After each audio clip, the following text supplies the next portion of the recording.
On a eu donc autour, je crois, c'est 250 ou 300 000 passagers donc en 2021, ce qui est quand même une très bonne nouvelle, parce que sincèrement, quand vous avez une activité qui s'arrête pendant un an, c'est très complexe de retrouver. Non, au plan technique, les bateaux doivent fonctionner, il faut les maintenir. Il y a toutes sortes de finalement de maintenance et autres à mettre en place. Tout ça sans avoir aucun revenu, et surtout des équipages aussi. Donc tout ça, ça a bien fonctionné. Et aujourd'hui, donc, on est sur une saison 2022 où il y a beaucoup de réservations. Je ne vous cache pas que les chiffres sont plutôt intéressants et rassurants.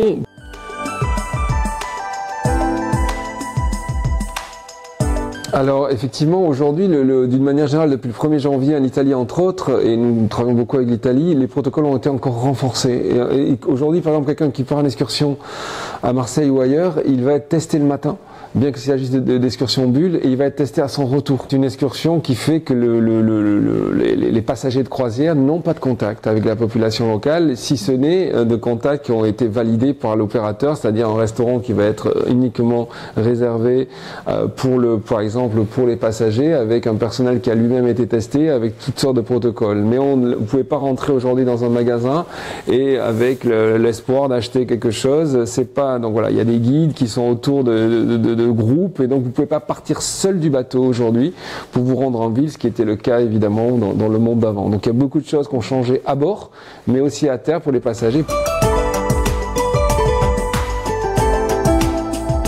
Sincèrement, si vous n'êtes pas responsable aujourd'hui au plan environnemental, vous n'allez pas convaincre, en particulier peut-être la nouvelle génération, de venir faire une croisière si vous garantissez pas un investissement total et complet dans la transition environnementale. Donc elle se fait partout. Il n'y a plus de plastique, par exemple, sur beaucoup de bateaux depuis déjà 2 ou 3 ans. Il y a un contrôle des déchets. Et évidemment, pour ce qui concerne Marseille, en termes de relations, on va dire, avec les populations locales, c'est les émissions atmosphériques, ou le bruit d'ailleurs, souvent, mais plutôt les émissions atmosphériques qui posent problème. Là-dessus, il y a beaucoup de choses qui se font à bord des bateaux, puisque là, on a des nouvelles générations de bateaux qui, vous savez, sont au gaz naturel, donc qui sont transparents en termes d'émissions.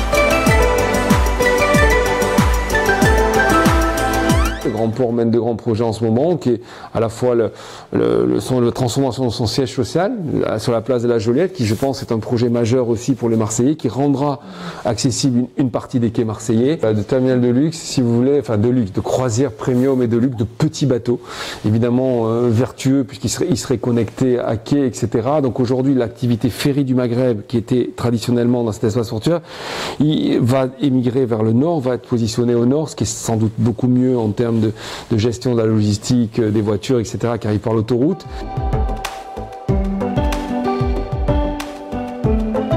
Aujourd'hui, l'enjeu, c'est d'avoir des énergies qui soient effectivement, qu'on l'appelle propres, et plutôt en économie circulaire. Donc vous voyez, on a des projets d'éoliennes, il y a un projet qui s'appelle Picto, où il y a toutes sortes de nouvelles énergies, avec l'hydrogène, dont beaucoup de gens parlent. Tout ça pour simplement dire que, sans doute, que pour moi, l'enjeu du 21e siècle, c'est l'énergie, et c'est l'énergie propre en particulier. Alors évidemment, on a un mix énergétique en France basé sur le nucléaire. On sait qu'il faut développer des énergies renouvelables, donc il y a ce projet d'éoliennes au large. On sait qu'il faut développer des énergies décarbonées, locales, qui puissent être utilisées évidemment par toutes les zones de transport logistique qui sont et les navires surtout qui sont là. On ne peut pas fermer les choses brutalement. Par contre, on doit être en capacité d'accompagner les transformations, et c'est ce qui se passe aujourd'hui avec des espaces toujours disponibles, en particulier à l'ouest de la métropole, donc autour de Fos, Port-de-Bouc et Marty, qui permettront aux générations futures de voyager, de se déplacer en décarboné et sans pollution majeure pour, je l'espère, les populations locales.